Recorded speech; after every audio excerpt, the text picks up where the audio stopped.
ito, ginagamit ito ng mga matured.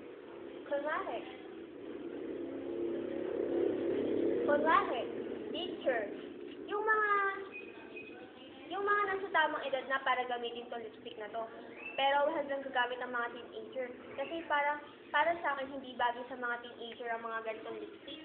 Mukha silang matanda tingnan kung gagamitin nila to, no? Kaya kung ako sa inyo, gumamit lang ito, yung mga pang-mature.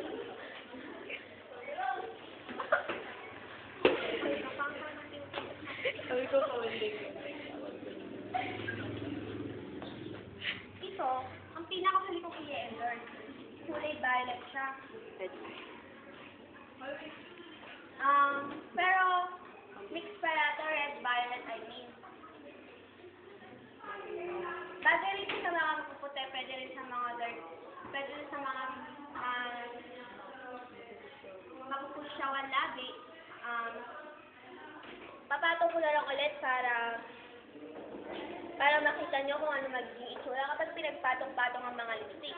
Yung iba naman, kung hindi nakukontento yung sa isang lipstick, pinapatungan pala ng lip gloss pang pakita para mas magandang tignan.